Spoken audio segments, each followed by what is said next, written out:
Bueno, hoy vamos a tocar dos temitas relacionados con la planeación en salud. El primero es sobre una política, más o menos cuál es el contenido, qué es lo que significa una política pública de salud. Y el segundo, una guía para elaborar programas de salud, por lo menos como se han elaborado la mayor parte de los programas de salud pública hasta ahora.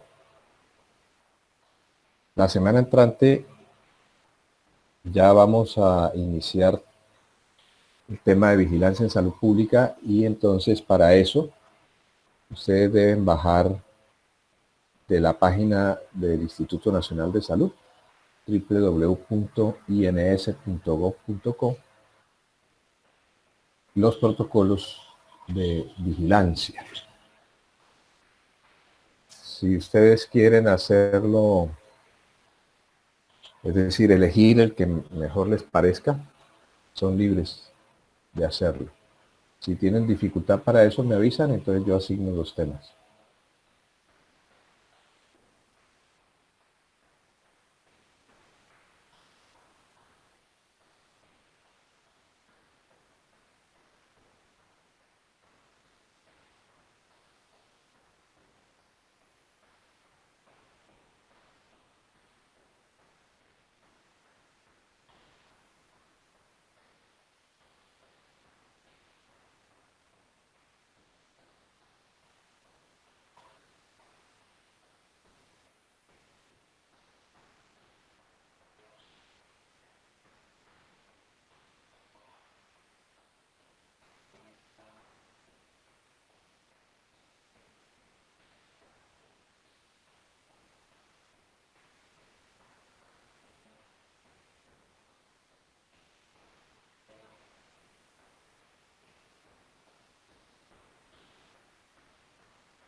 Listo, ¿ya? Listo. ¿Ven la palma de cera? Sí, señor. Sí, señor. ¿Algunos de ustedes saben qué es eso? Sí, señor. Cuénteme. Eso fue un monocultivo que fue instruido hace más de 15 años acá y está acabando con toda el agua del río Magdalena, parte del Cesar y creo que Córdoba. Esa es la palma de aceite. Ah, es diferente, perdón, sí, señor, tiene toda Sí. la razón. Esta es la palma de cera.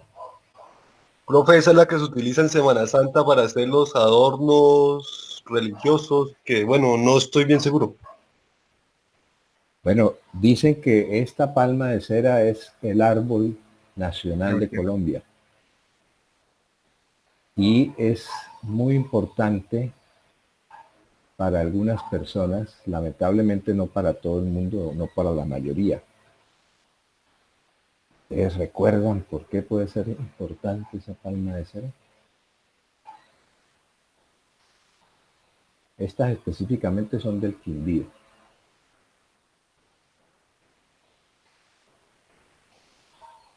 ¿Ni idea? Por esto. ¿Saben qué son esos?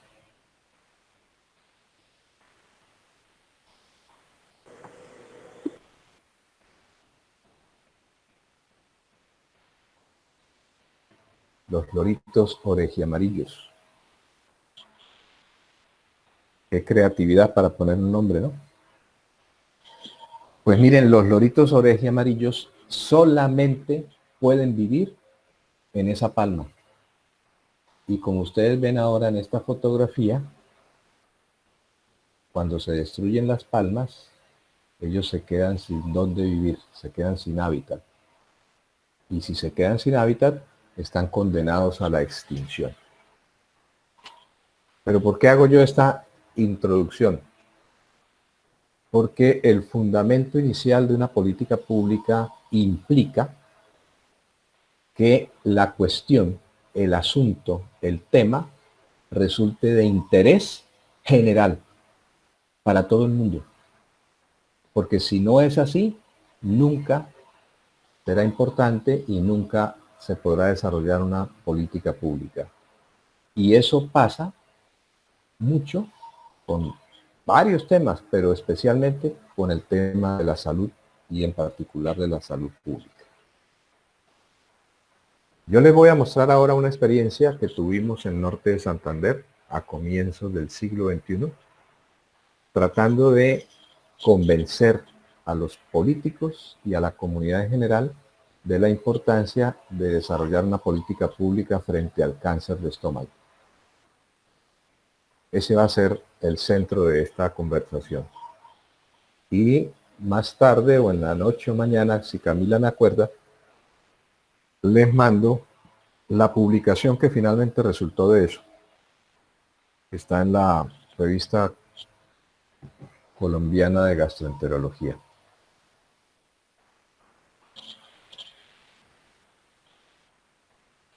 ¿Qué es una política pública? Un proceso social relevante, importante, definido por un tema o una cuestión de interés común.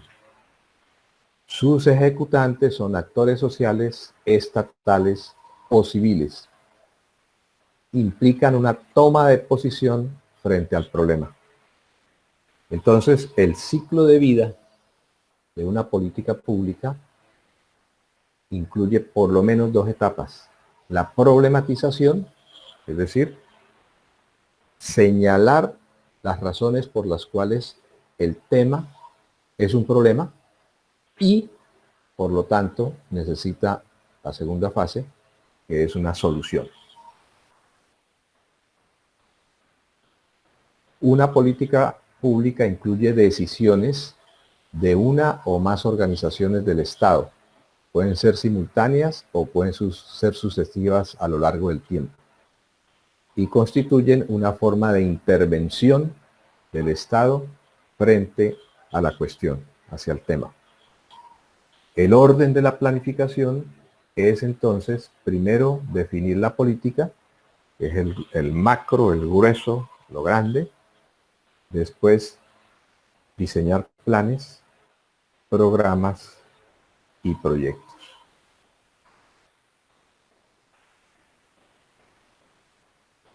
La salud pública, una de sus definiciones, es el conjunto de esfuerzos organizados de una sociedad para prevención, atención y control de los problemas de salud y para la promoción de una vida saludable.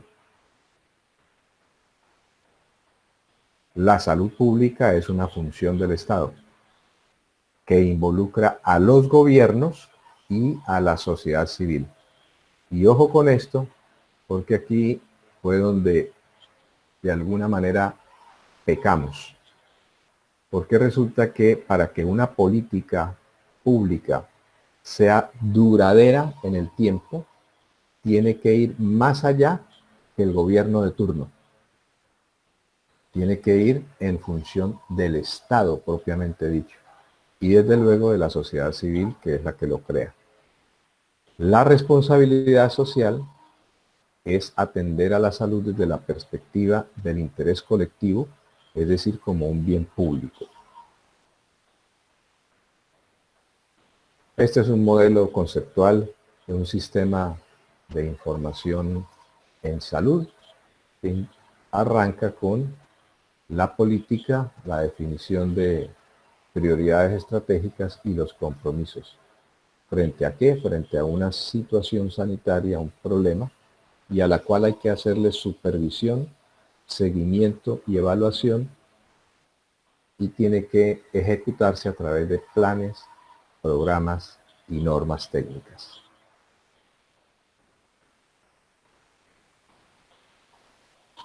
Todo este cuento de la política pública viene de una cosa que se llama la teoría política. Y la teoría política es simplemente el intento de los seres humanos por comprender conscientemente y resolver los problemas de su vida grupal y su organización. Las políticas públicas en salud deben ser saludables y para eso requieren aplicación de instrumentos de información, educación y comunicación social. ¿Con qué fin? Con el fin de generar una conciencia social sobre inequidades, problemas y condicionantes, así como sobre las posibles soluciones que deben ejecutarse de manera conjunta. Fíjense ustedes el tema actual de la pandemia. ¿Qué ha pasado con la pandemia?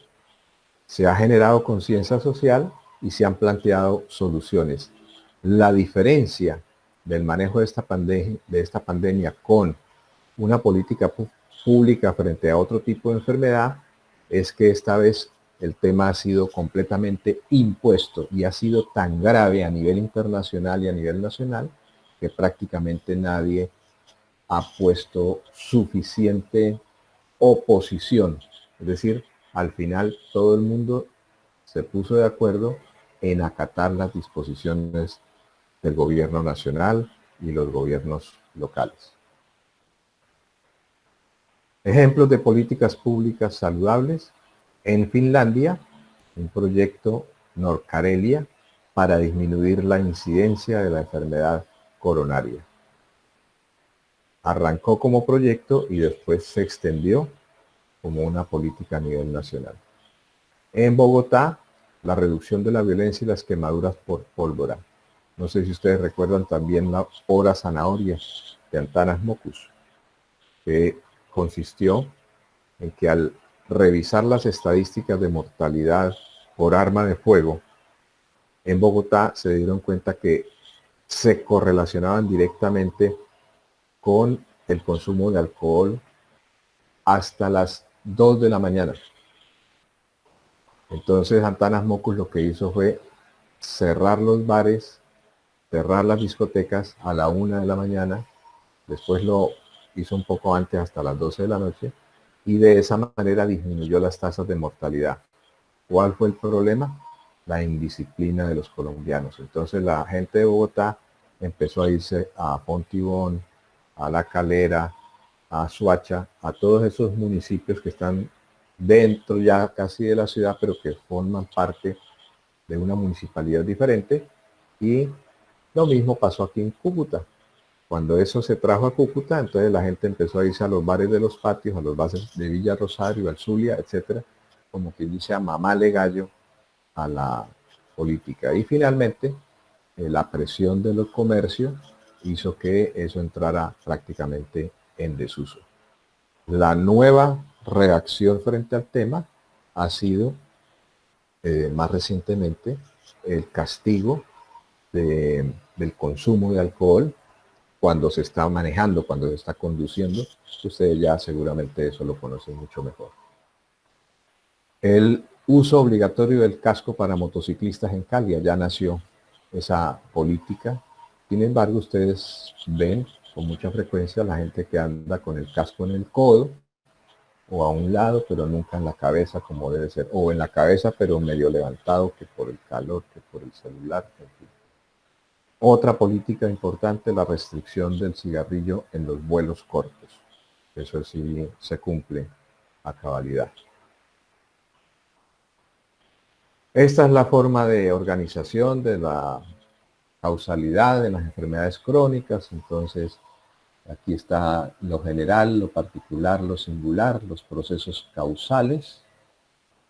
Aquí haciendo énfasis en el estilo de vida, condiciones de vida y el modo de vida. Recuerdan ustedes el campo de la salud de los canadienses. A partir de ahí aparecen los determinantes sociales de las enfermedades y aquí finalmente los resultados proximales de los problemas de salud a nivel crónico, como por ejemplo la obesidad, la hipercolesterolemia, la arteriosclerosis, la hipertensión arterial, etcétera, etcétera.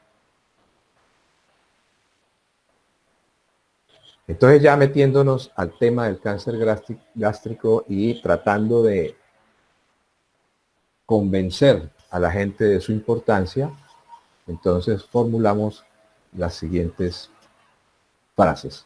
El cáncer gástrico es una de las principales causas de muerte.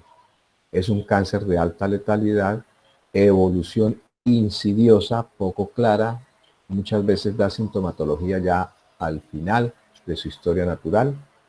Se puede confundir fácilmente con úlceras, con gastritis, con dispepsias.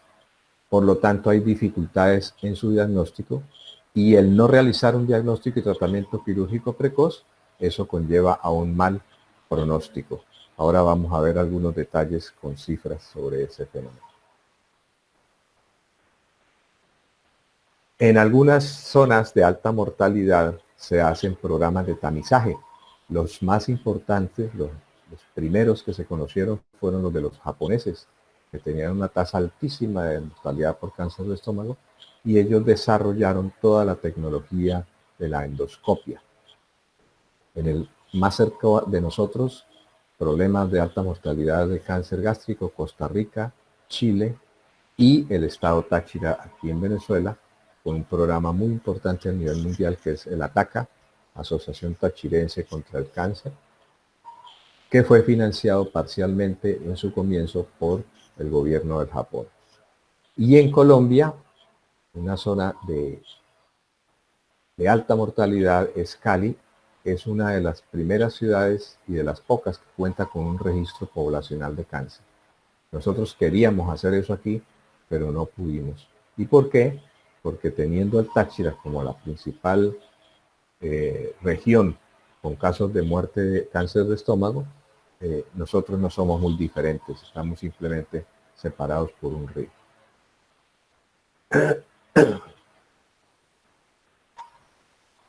Sabemos frente al cáncer de estómago que hay factores protectores, por ejemplo, el consumo de frutas y vegetales frescos y el tamizaje oportuno, es decir, hacer endoscopia digestiva, especialmente gástrica o por lo menos de la primera porción del intestino delgado, duodeno, y unos factores de riesgo que están también bastante conocidos: la dieta, el alcohol, el cigarrillo, alguna parte de historia familiar, pero también la infección por el Helicobacter pylori. que es un carcinógeno clase 1, es decir, muy importante. Además, con datos antiguos, pero que todavía hoy se manejan incluso en un porcentaje superior, se encuentra entre el 60 y el 90 de las personas que tienen cáncer de estómago. Frutas y verduras frescas, y nosotros en Colombia somos ricos en este tipo de... Pero fíjense ustedes que cuando uno va a comprar estos tipos de alimentos, resultan a veces muy costosos. ¿Eso qué significa? Que no hay una política pública coherente en favor de la prevención del cáncer. La finalidad que redactamos en esa ocasión fue contribuir al mejoramiento de la calidad de vida y la sobrevivencia de la población vulnerable. Y el objetivo general de la política, contribuir con la disminución de la incidencia del cáncer gástrico a largo plazo, en los siguientes 10 años. Los objetivos específicos: disminuir la mortalidad prematura por cáncer gástrico, aumentar la probabilidad de intervención frente a los casos detectados, mejorar la información y los conocimientos básicos de la gente frente a esto, generar una cultura de autocuidado específico y diseñar un sistema de información y registro. Las metas, específicamente para Norte de Santander, fueron disminuir la incidencia del cáncer en Norte de Santander en un 5% para el año 2013. Aumentar la probabilidad de intervención quirúrgica temprana hasta en un 70%. Mejorar el conocimiento de los factores preventivos y protectores en un 5%. Disponer de un sistema básico de registro de información institucional y poblacional. En esa época, diseñamos una cátedra de salud pública que fue introducir en una asignatura en los colegios que se llamaba algo así como comportamiento y salud o higiene y salud, en los cursos 10º y 11º, enseñanza práctica sobre esto, porque entendíamos que, como dice el refrán, loro viejo no aprende a hablar, era mejor trabajar con los jóvenes. Esa cátedra se pudo institucionalizar con este y otros temas durante unos 5 o 6 años. Posteriormente cayó en desuso, lamentablemente. Las estrategias de la política frente al cáncer gástrico fueron, a nivel individual, el diagnóstico precoz y el tratamiento oportuno. Lo mismo que ustedes ven en la historia natural de la enfermedad y los niveles de prevención. A nivel colectivo, cambio en los estilos de vida, en los hábitos nutricionales y una cultura del autocuidado, especialmente en las poblaciones de bajo riesgo. Control del consumo de tabaco y alcohol y facilitar la adquisición de productos básicos de la canasta familiar, como las frutas y las verduras frescas. Las estrategias de la política fueron, a nivel sectorial, protección específica, diagnóstico, tratamiento y rehabilitación funcional. Y a nivel intersectorial, promoción y fomento de la salud, participación de la comunidad y normatividad administrativa y legal. Los antecedentes de distinto tipo, aquí están los antecedentes jurídicos, los antecedentes políticos, desde hace mucho tiempo la lucha contra el consumo de tabaco, pero enfrentado siempre a los intereses de las multinacionales tabacaleras. Recientemente escuché que una de las más grandes de esas que hay en Colombia está pensando cerrar sus fábricas e irse por razones de la pandemia. No hay mal que por bien no venga, dicen por ahí.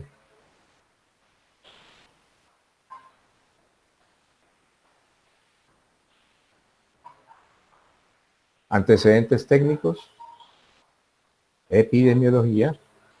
El cáncer de estómago ocupa el segundo lugar en número de muertes más de 600.000 muertes al año, seguido por el cáncer colorectal y el de hígado, con 400.000 muertes. Por sexo representa la segunda causa de muerte en ambos sexos. Es muy raro en individuos menores de 30 años y eso nos da una clave fundamental para la intervención que ya les voy a mostrar. Es más frecuente en grupos socioeconómicos bajos y su incidencia es más alta en países en vías de desarrollo. En Venezuela, en el estado Táchira específicamente, las tasas eran de 46.9 por 100.000 hombres y 21.3 en mujeres respectivamente, comparable a Costa Rica y muy cercana a Japón. Nosotros no teníamos suficientes datos, sin embargo, se hicieron algunas extrapolaciones. Bueno, el mapa de Venezuela de mortalidad por cáncer gástrico, fíjense, ellos lo tenían bien clarito. Aquí está el Táchira, fundamentalmente, justo al lado de nosotros. Estos son los datos a nivel de Colombia en esa época, por 100.000 habitantes. En hombres y en mujeres ocupaba el primer lugar, aunque con una incidencia mucho menor que la mencionada anteriormente en Táchira, Costa Rica y Japón. En norte de Santander, las tasas de mortalidad por cáncer general de 60.1 por 100.000 habitantes, de los cuales casi el 42% localizados en el aparato digestivo. El cáncer gástrico específicamente ocupaba la primera causa de mortalidad por cáncer y todavía la ocupa, ocasionando el 23% de las muertes por neoplasias, con una tasa relativamente baja de 14 por 100.000 en 1998 y con una tendencia a disminuir interrogada, creemos nosotros que más por falta de registro y de un buen sistema de información. Aquí está gráficamente los tipos de cáncer en el norte de Santander en el año 2001 y claramente el cáncer de estómago ocupaba el primer lugar. En Cúcuta, la tasa de mortalidad global de 15 por 100.000, más alta que la media departamental. Si se consideraba el subregistro habitual en las instituciones de salud, se podría estimar una incidencia anual de casos de alrededor de 180, lo que multiplicado por el costo medio de un paciente típico en ese momento de atención, daría cerca de 1.200 millones de pesos al año en gastos de atención directa, sin considerar complicaciones ni gastos por servicios no prestados en la región. Porque acuérdense que cuando se dedica dinero o recursos para atender un tipo de enfermedad como esta, significa que hay otras enfermedades que se quedan sin recursos. En 1998, en norte de Santander, en el grupo de 15 a 44 y en el grupo de 45 a 59 aparecía en tercer lugar el cáncer de estómago, por debajo de las enfermedades cardiovasculares. El cuarto lugar en las 10 primeras causas de mortalidad. Y si hace uno la distribución proporcional de cáncer según localización anatómica, la gran mayoría localización gastrointestinal.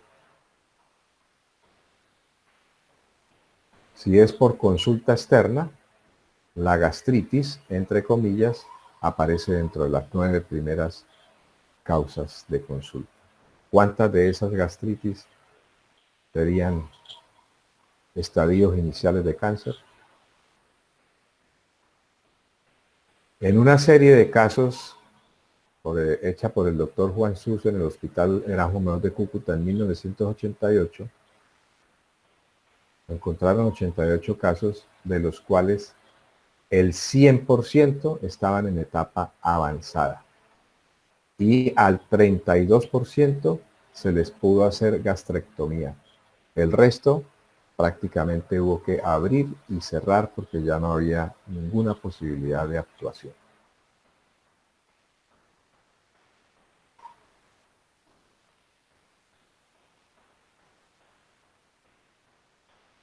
El diagnóstico precoz, aquí hay una comparación entre el Japón, 65.5, Táchira 30, Gran Bretaña 26, Chile 13 y Norte de Santander con solo un triste 3.6% de diagnóstico precoz. La distribución, de acuerdo con la graduación del cáncer y los antecedentes, el 68% eran lesiones premalignas, el 33% tenían algún antecedente familiar y el 80% estaban en estrato 1 y 2.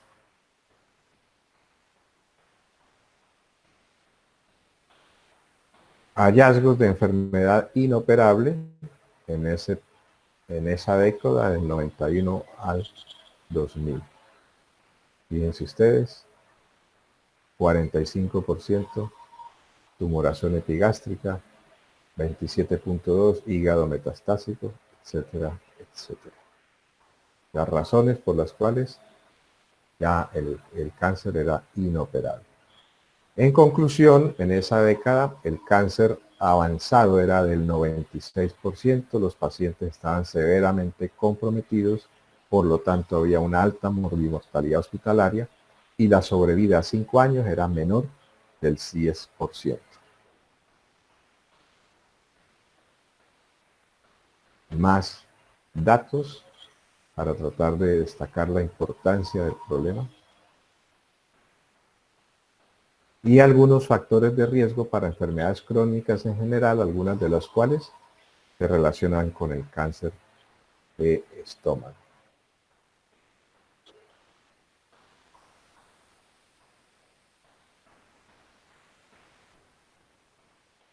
La problemática socioeconómica incluía entonces malos hábitos alimenticios, hacinamiento e infección por el Helicobacter pylori en la infancia, desconocimiento de factores y síntomas de riesgo y también desconocimiento de factores protectores.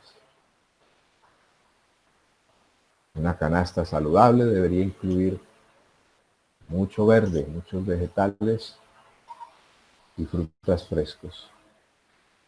Problemática del sistema de seguridad social, falta de programas de prevención, baja cobertura de estudios diagnósticos y que además tenían elevados costos, falta de coordinación intersectorial entre los servicios y recursos insuficientes para la atención en tercero y cuarto nivel, que es lo que correspondía a esa elevada tasa de inoperabilidad de los cánceres en la región. Problemática del recurso humano también, porque en los programas académicos se trataban con muy poca frecuencia los temas de prevención, falta de educación médica continuada, prácticamente no existe en la universidad, por ejemplo. La educación médica continuada ha estado liderada por los laboratorios farmacéuticos y desde luego desmotivación sobre todo del talento humano para enfrentarse a ese problema. ¿Por qué un programa de prevención en el campo de la salud pública? Porque la enfermedad tiene un alto costo, una alta mortalidad, alta incidencia y prevalencia, la historia natural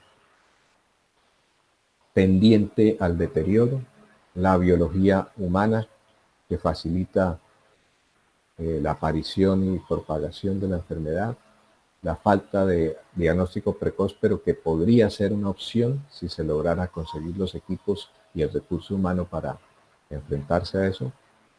Ya habíamos visto lo de la mortalidad.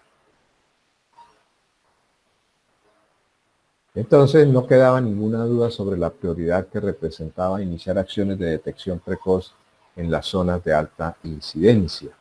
Y Cúcuta y Norte de Santander así lo eran. Y no nos agarrábamos de nada nuevo, había cosas dichas de mucho tiempo atrás. Esta es una afirmación de Margarita Rondero, es una epidemióloga del Instituto Nacional de Cancerología desde 1994. fecha en la que muchos de ustedes ni siquiera habían nacido. Entonces la idea era construir una política pública, crear entornos favorables, fortalecer la acción comunitaria, desarrollar estilos de vida favorables y reorientar los servicios de salud. Todo esto fundamentado en la Carta de Promoción de la Salud de Ottawa, Canadá. Las estrategias de prevención de carácter general y de acuerdo con las recomendaciones de la Organización Mundial de la Salud eran, primero, reducir el consumo de tabaco. Segundo, adquirir estilos de vida saludable, por ejemplo, dieta sana, actividad física adecuada y programas, tercero, de detección precoz para posibilitar la prevención y el éxito de la curación. Sin embargo, ustedes saben que desde muy temprana edad la gente empieza a fumar. Los objetivos en concreto para Norte de Santander fueron disminuir la morbimortalidad por cáncer gástrico y los componentes del programa: promoción y educación, capacitación, detección temprana, tratamiento oportuno, seguimiento, control, supervisión y evaluación e investigación sobre ese tema. En cuanto a prevención primaria, inducir dieta saludable, frutas y verduras frescas desde la infancia, control de factores de riesgo, especialmente el tabaquismo, y erradicación del Helicobacter pylori en pacientes de riesgo. En prevención secundaria, reorientación de los servicios de salud, aumento de cobertura de la endoscopia y tratamiento oportuno. Y en prevención terciaria, los que lograran sobrevivir, ayudarlos a vivir con las limitaciones que implicaba, por ejemplo, miren lo que veíamos hace algunas diapositivas atrás, el tipo de tratamiento quirúrgico que implicaba a veces gastrectomía total. Entonces la estrategia incluiría, a partir de la comunidad educada, detectar la dispepsia como síntoma cardinal en las personas mayores de 40 años. Y, habiendo capacitado al equipo de salud, realizar endoscopia. Fíjense que era algo bastante simple, bastante sencillo. Y aquí todo el conjunto de los 3 niveles de prevención. Entonces, la población general, detectar personas con el síntoma cardinal, la dispepsia, mayores de 40 años, buscar factores de riesgo, hacer tamizajes de endoscopia y en la endoscopia verificar qué tipo de situación existía: una hernia hiatal, gastritis erosiva, gastritis superficial, una úlcera duodenal, y desde el punto de vista patológico, atrofia, metaplasia, úlcera, pólipo o simple sospecha de algún cambio cancerígeno en la mucosa gástrica.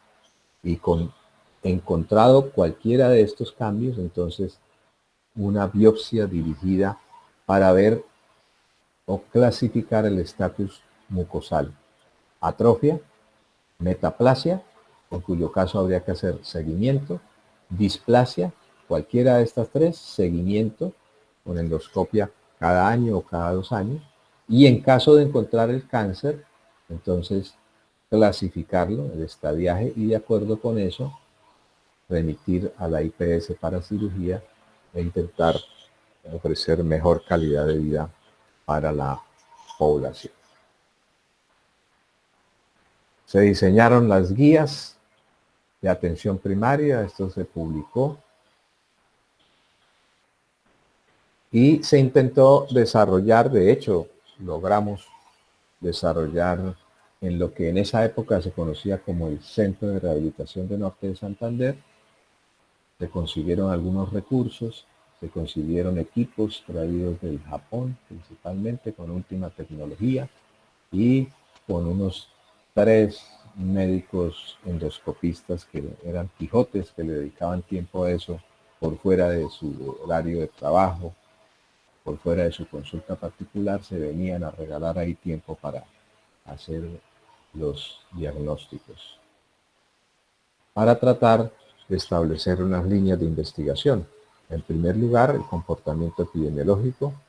En segundo lugar, el diagnóstico serológico. En tercer lugar, algunos elementos de diagnóstico molecular. Y finalmente, la terapéutica endoscópica. Dentro de eso, pues, identificar los factores de riesgo nutricionales para la región específicamente, por ejemplo, utilizando el diseño de estudios de casos y controles, determinando la prevalencia del Helicobacter pylori, utilizando en algunos casos técnicas que en ese momento ya existían, aunque eran relativamente nuevas, como fijación de complemento, aglutinación bacteriana, inmunofluorescencia, ELISA o citometría de flujo para descubrir IgG específica para Helicobacter pylori en suero. Otro tipo de diseño que se utilizó, estudio de prevalencia de expresión de marcadores tumorales en lesiones premalignas, gástricas, diagnóstico serológico de cáncer gástrico y gastritis atrófica mediante test de pepsinógeno, y el equipo de trabajo que en esa ocasión conformamos. Unos epidemiólogos, cirujanos, nutricionistas, etc. La bibliografía sobre el tema. ¿Alguna pregunta?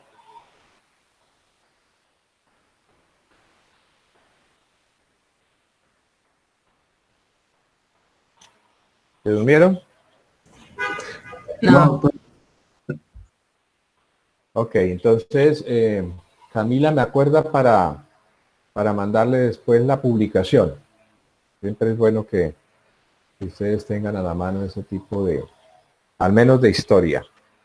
Entonces, lamentablemente, después de un gran esfuerzo durante algunos años, esta política pública al norte de Santander desapareció. ¿Y desapareció cuándo? Cuando cambiaron el gobernador, el director del servicio de salud, el director del centro de rehabilitación, que finalmente casi que prácticamente está acabado en este momento. Y entonces nos pasó, no nos quedó más que el recuerdo, digamos, de un intento bien intencionado, bien soportado técnicamente, pero desafortunadamente en Colombia las cosas políticas son distintas. Bueno, no, como que son iguales en todo el mundo, pero por lo menos aquí no nos hicieron, no logramos sostener durante más tiempo este tipo de política. ¿Alguien me ayuda con esta lectura? Doctor. Cada mañana en el África una gacela se despierta. Ella sabe que debe correr más rápido que el león, más rápido de la selva o el león la matará. Cada mañana en África un león se despierta y el león sabe que debe correr más rápido que la gacela, más lenta o morirá de hambre. No importa si tú eres el león o la gacela, cuando salga el sol es mejor que ya estés corriendo. Bueno, ahí les queda la reflexión. Esa ya la había leído, creo. Sí, señora. Sí, señora. Y seguramente más adelante la volvemos a leer.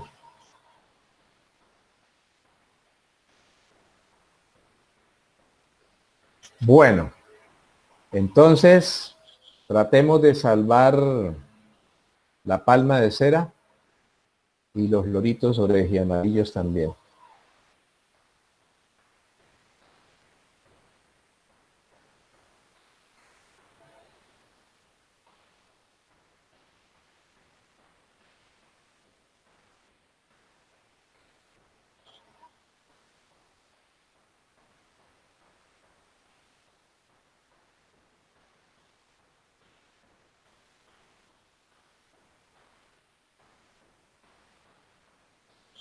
Bueno, esta guía para la elaboración de programas de salud pública la pueden profundizar en el libro de los paisas. Ese se los mandé, ¿cierto?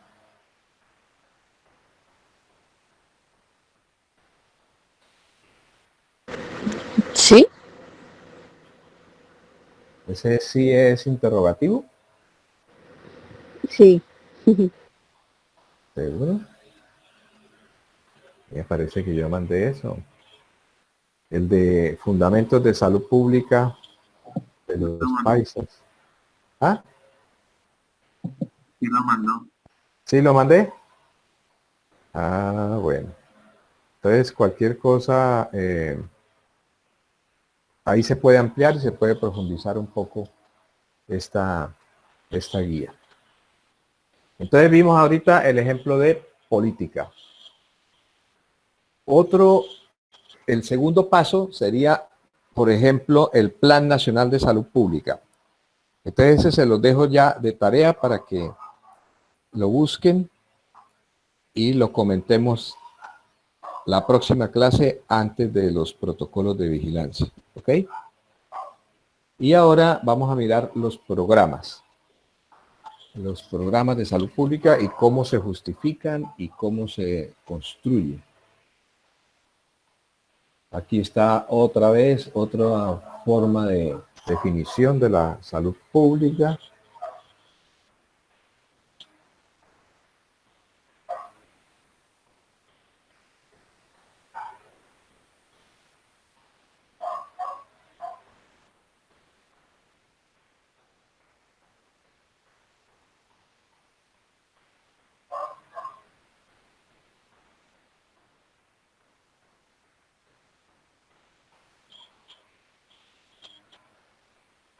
La construcción de la salud, del nivel de salud, depende de factores socioeconómicos, biopsicosociales y del ecosistema en el que estemos. Y todos estos, a su vez, se ven influidos por los servicios públicos, entre ellos el servicio público de la salud.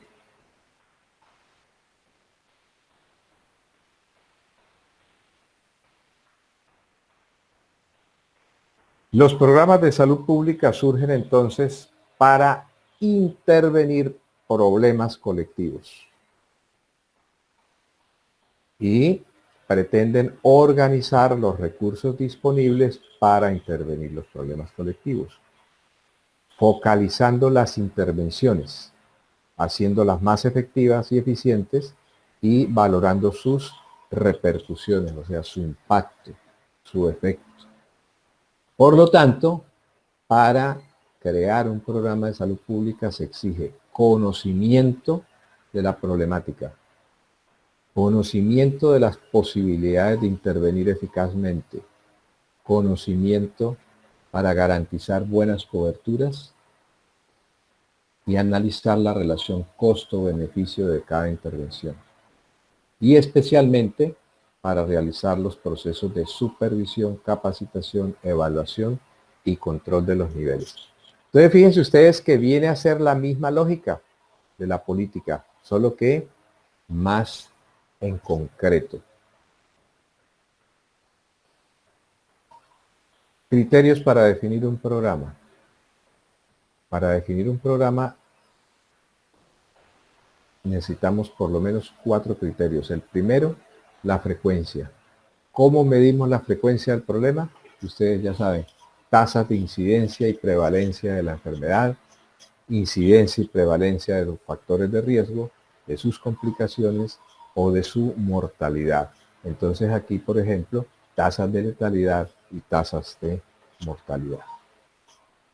Segundo lugar, la gravedad del problema, en términos de complicaciones, muertes, incapacidades y secuelas. Tercer lugar, los costos de intervención, que es un criterio de priorización, pues los recursos son cada vez más escasos y los problemas más grandes. Cuarto, vulnerabilidad del problema, es decir, la probabilidad que tenemos de intervenir el problema. No tendría ningún sentido montar un programa de salud pública para un problema que no tiene solución. Por lo tanto, se trata de considerar si existen o no medidas de intervención y si son aplicables o si la tecnología a utilizar es adecuada para la región en función de su grado de desarrollo económico y social. Si pensamos en el cáncer de estómago, 10 años antes de esa política pública que diseñamos, probablemente no era factible pensar en los equipos de endoscopia que se trajeron. Pero en ese momento sí era posible. De hecho, aquí estuvieron, se utilizaron. El quinto elemento, la evitabilidad. Es decir, qué tanto se puede evitar las secuelas, complicaciones, incapacidades de muerte y muertes que puede generar el problema que se está abordando. Entonces, fíjense, recuerden esos criterios y la forma como se mide. Definición del programa. ¿Cómo se hace? Primero, el diagnóstico epidemiológico. ¿Cómo se hace el diagnóstico epidemiológico? Buscando la historia natural de la enfermedad. Precisando su naturaleza, su forma de transmisión, si es transmisible, periodo de incubación, factores de riesgo. Identificando la población según edad, sexo y distribución geográfica, es decir, características de persona y lugar. Medir la frecuencia de la enfermedad, de sus complicaciones, incapacidades, secuelas y muertes. Segundo, el diagnóstico de las formas de intervención. Forma de realizar el diagnóstico para evitar falsos positivos, por ejemplo. Descripción de las formas de realizar promoción y prevención. Evaluación de las medidas de intervención basadas en evidencia científica, si está disponible, analizando su factibilidad y su viabilidad. Tercero, diagnóstico del estado de conocimiento del problema.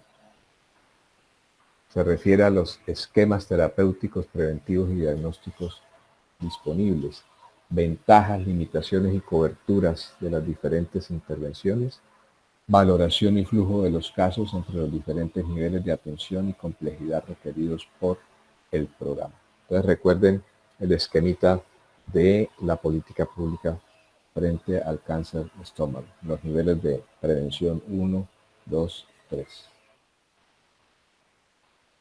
Se requiere también realizar el inventario de los recursos disponibles, humanos, técnicos, tecnológicos y físicos necesarios y disponibles para la atención dentro del programa.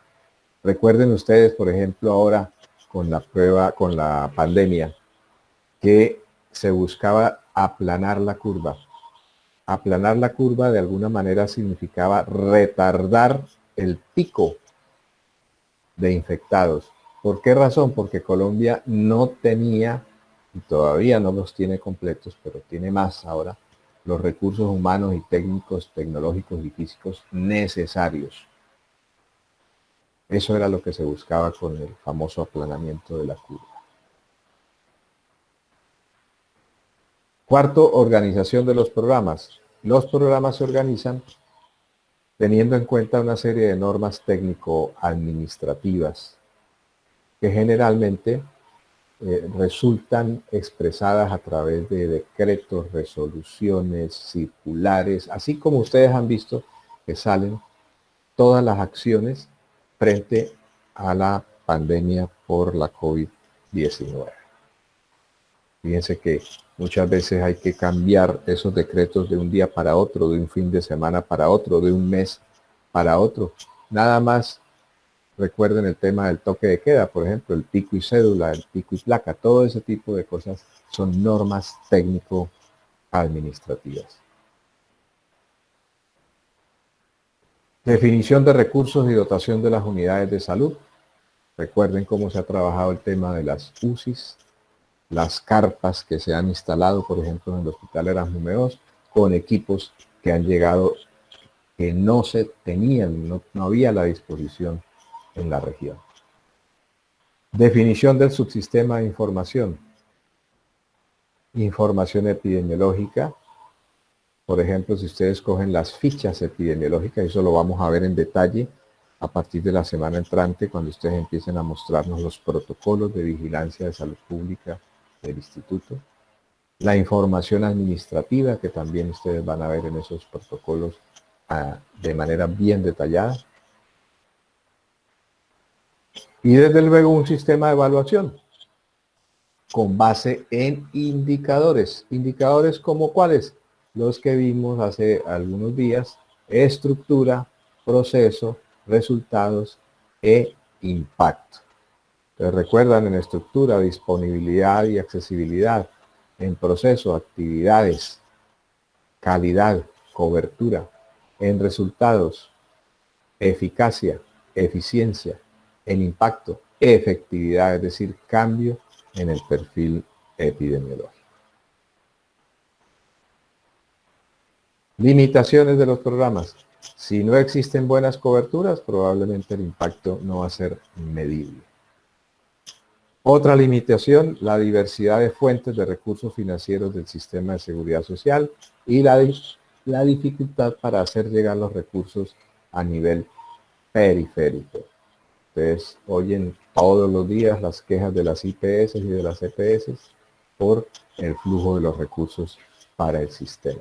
Eso forma parte de las limitaciones, hay que vivir con eso, porque difícilmente se superará, dadas las condiciones que nos tocó vivir por sistema y por gente que maneja los destinos de la salud en el país.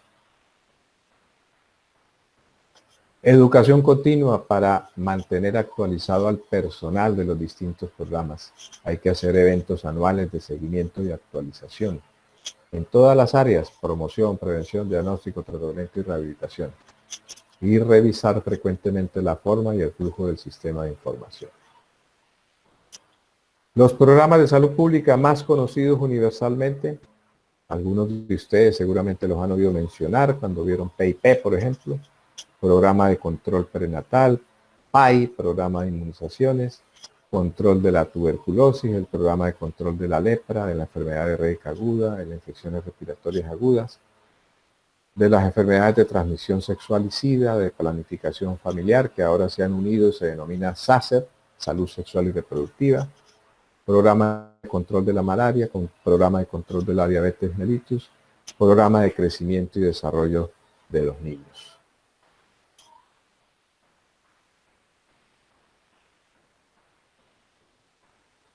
Aquí están clasificados distintos tipos de programas.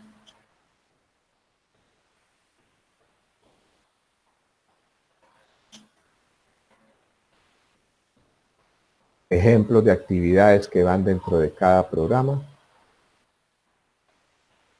que ustedes seguramente desarrollaron y vieron cuando vieron PIP, o lo van a hacer cuando vean PIP más adelante en alguna de sus clínicas.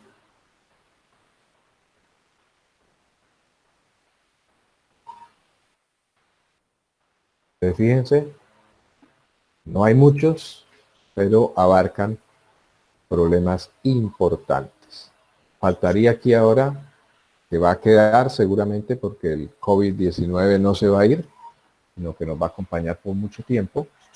Entonces, la creación formal de un programa de atención frente a la COVID-19.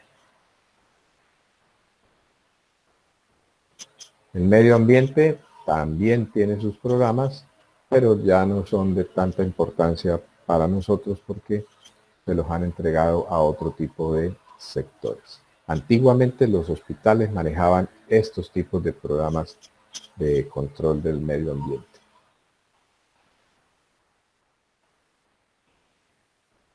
Bueno, en general eso es. Ahí están ejemplos de actividades.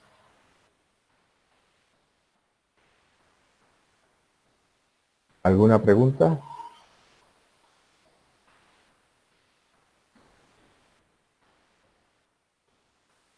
¿Hay No, preguntas? señor. No, señor. ¿Está claro? Bueno, para la semana entrante. Entonces, ustedes ubican la página del Instituto Nacional de Salud y buscan protocolos de vigilancia de salud pública dentro de las publicaciones del instituto. Entonces ahí van a encontrar ustedes, por ejemplo, protocolo de vigilancia de las enfermedades de transmisión vectorial. Entonces vamos a suponer que a Camila le gusta ese tema, lo escoge, lo prepara para exposición y nos cuenta. De pronto aparece el programa de accidente ofídico y entonces hay alguien que le gusta ese tema de las serpientes venenosas. O en general, bueno, de los animales ponzoñosos. Entonces escoge ese tema y no lo muestra. De pronto hay alguien que le gusta las inmunoprevenibles. Listo, entonces escoge el tema de las inmunoprevenibles. De pronto a alguien le gusta algo más social, violencia intrafamiliar, por ejemplo. Entonces escoge ese, o violencia de género o algo así.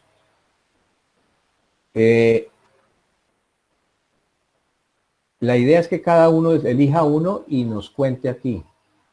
Vamos a tener unos 10 a 15 minutos por tema y por persona, desde luego.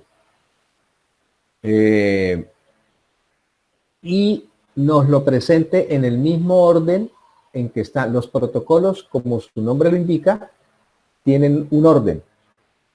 La descripción, por ejemplo, la epidemiología, la definición de caso. Van a ver que hay generalmente 3 tipos de definición de caso. El caso sospechoso, que incluye las características clínicas. El caso probable, que además de las clínicas, incluye las características epidemiológicas. Y el caso confirmado, que además de las 2 anteriores, incluye los resultados de laboratorio positivos. Y así, acciones colectivas, acciones individuales, flujo de la información. Con el flujo de la información, como es exactamente igual en todos, entonces el flujo de la información solamente lo va a exponer la persona que empiece. ¿Sí me explico? Vamos a suponer que Camila escogió ETB o accidente ofídico, el que sea, y quiere exponer de primera, entonces ella expone el flujo de información. Ya los demás no lo necesitamos porque es exactamente lo mismo, desde la unidad generadora de datos hasta a nivel internacional, ¿ok? Pero el resto de cosas sí son todas distintas, entonces hay que ponerlo. Y recuerden, no tienen más de 10 minutos para la exposición y hasta 5 minutos más para preguntas o comentarios o cosas por el estilo. ¿Listo?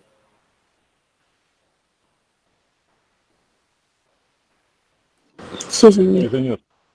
Ok. Entonces nos vemos el lunes. Listo, doctor. Entonces el lunes comenzamos con las exposiciones. Exactamente. Digamos que el lunes... ¿Ustedes son cuántos, Camila? Somos, ya le digo.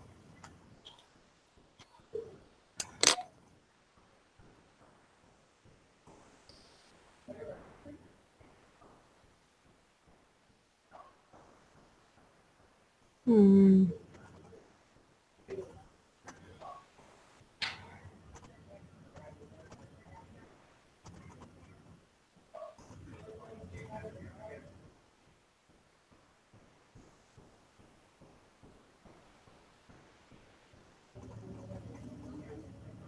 35. Pues en mi lista aparecemos 35. Ok. Entonces... Ah, ok, 36 con Helen, sí, señor. 36.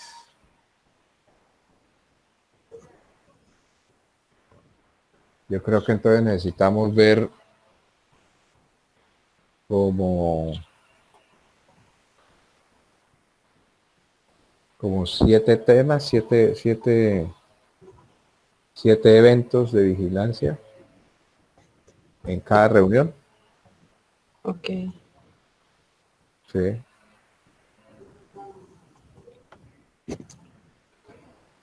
Sí. Hagámoslo entre 7 y 8. ¿Listo? Listo, doctor. Entonces, si ustedes se ponen de acuerdo en los temas, Camila me puede de pronto pasar un WhatsApp con el nombre y tema. Listo. Y si tienen alguna dificultad, pues me avisan. Pero no creo, ¿no? Bueno, Doc. Listo, doctor. Buenas noches. Bueno, doctor. Doctor, Que igualmente. descansen. Buenas noches. Gracias, Hasta chao. Chao. Chao.